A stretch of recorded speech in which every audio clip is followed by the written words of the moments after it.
Yo, is this thing working? Ooh, y'all see this? Ah! Hi guys, and welcome again to hashtag I was here by yours truly, myself, Stephanie. Now, I know it's been a long time since I decided to drop any videos, and you know, with life comes a lot of changes, and I've had a lot of changes in the last 2.5 to 3 weeks since I dropped my last video. As you can see, I do not have my little blue background anymore. That's back home. And now I changed/moved back to school. And am I happy about it? Absolutely not. But gotta get the education. So with the transition back to school came a transition in camera quality. Yay. So I got a new, y'all see, I'll actually drop that later. But a new, there's no word to describe it. It's just, without telling you guys what it is in this video. But anywho, new lighting, new everything, looking better, clearer, nicer. So that came with the transition back to school. Now, as for this video, oh my gosh. So this video is Las Vegas part 2 and a little story about Boeing 737 planes. So in my last video, I had a little slideshow showing you guys the great times that my friends and I had in Las Vegas. It was an amazing trip. Thank you to Daphne and Arsley and Harrison for celebrating your wonderful birthdays in Las Vegas. So shout out to y'all, my friends. But as for coming back, so coming back, I actually came back home by myself. My friends kind of stayed there for an extra day and some change. I had to come back for work. So I came back, I believe, July 17th. And I think I left my friends at like 4 in the morning, trying to get on the plane, make sure that I'm getting there okay. I think I had a 6 a.m. flight and left at 4 a.m. Got in a nice little Uber, had a conversation with the Uber driver. She was really nice. And as I'm on my way to the plane, get to the airport, and as I'm at the airport, check in, TSA makes me throw away my freaking, what's it called, perfume. Then I get to my boarding site, my terminal, whatever. Go to my terminal, I'm sitting, I'm waiting, they call my name, not my name, they call my section, I get in the plane and I have a seat. And then I think the pilot gets on the speaker or whatever, and he says, "Welcome everyone to the 737 Boeing." I heard 737 what? So let's rewind to me speaking English. I heard him say 737 Boeing plane. I'm like, isn't that the same plane that has been having a lot of accidents in the past few months? Isn't that the same plane that I think they said 152 or 157 people that boarded that plane. I don't remember where exactly, but they were going to Nairobi. And after like 5 minutes in the air, the plane said and killed everybody. Rest in peace to everybody that passed away, and sorry for your families. But that's the same plane? Are you crazy? I'm getting off. So like after he said that, I immediately started panicking. In my head, I'm like, yo, Stephanie, what are you doing? Why are you still on this plane? Like, why didn't you check? Why didn't you make sure that it wasn't the 737 Boeing? What are you doing? Like, I'm asking myself a million and one questions. And then I say to myself, but then again, they would never let us on the plane if something was wrong with the plane. They check these planes daily. And then I said to myself again, but the same plane that crashed and, you know, killed all of these innocent people was checked. So I'm like, all right, what do I do here? He's like, all right, the doors are closing. And then mentally, I'm just shutting down at this point. I'm just like, well, if I die, God, it's your will. So they close the plane doors and they're moving. And the first thing that comes to my mind is like, all right, Stephanie, you need to pray right now, because even though I'm personally terrified of planes, actually.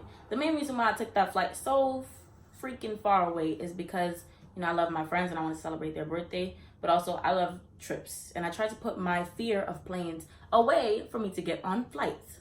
So I start praying.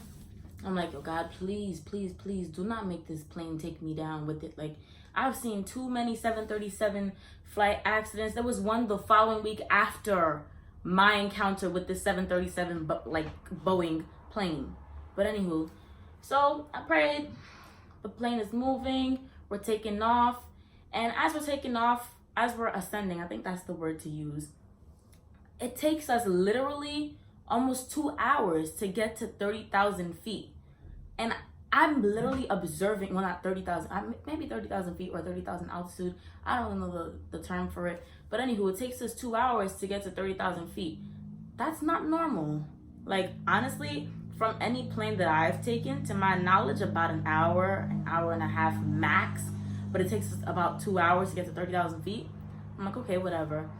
Watching them the whole time. Every time we get a turbulence, I'm like I'm here turning into RoboCop, looking everywhere because I'm like, a lot of people passed away with this plane. I don't bang with it. Like, no, y'all not about to kill me. I got a mama to live for. Like, But I said my prayers and I said, Lord God, please, for my Haitian speakers, I'm about to speak Creole for a second. But yeah, after saying that, I was like, yo, God, translation, please don't let these idiots drop me on the floor. Said my prayers. So 1 hour in, 2 hour in, 3 hours in, I'm just there. Like, I cannot sleep. I have anxiety. Every little piece of turbulence, every little extra move, I'm like, my heart is breaking every single time. I'm just losing it.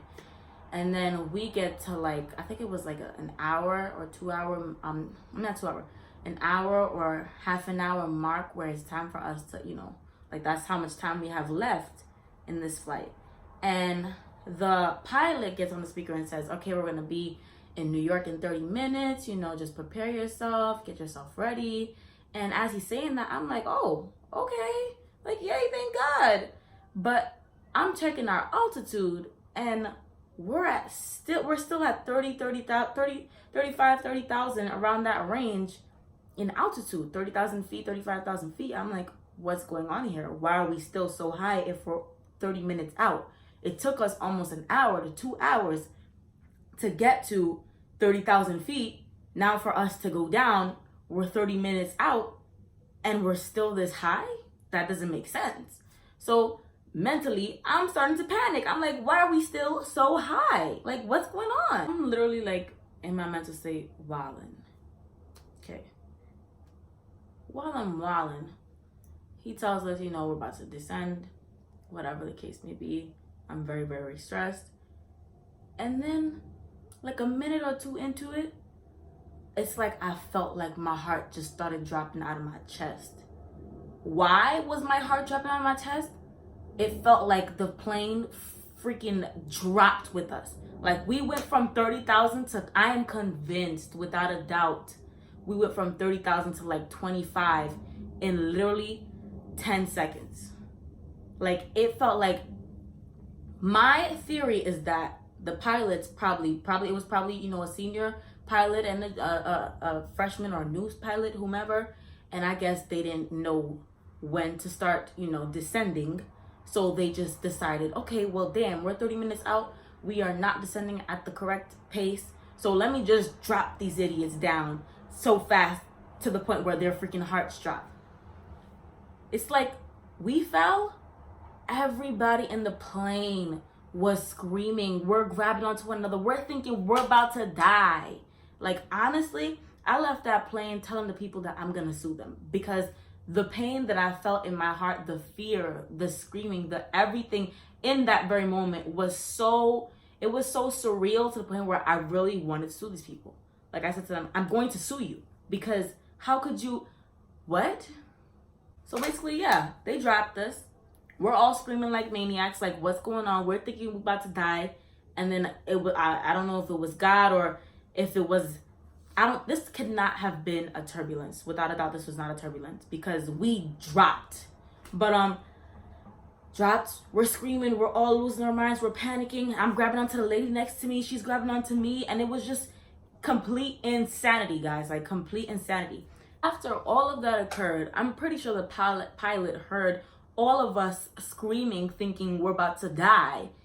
The pilot makes not one remark about what happened.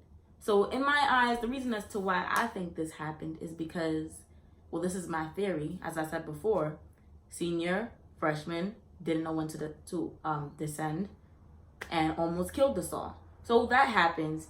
Then they're flying. We're still supposed to be we're about to be, I think, like 20 minutes in.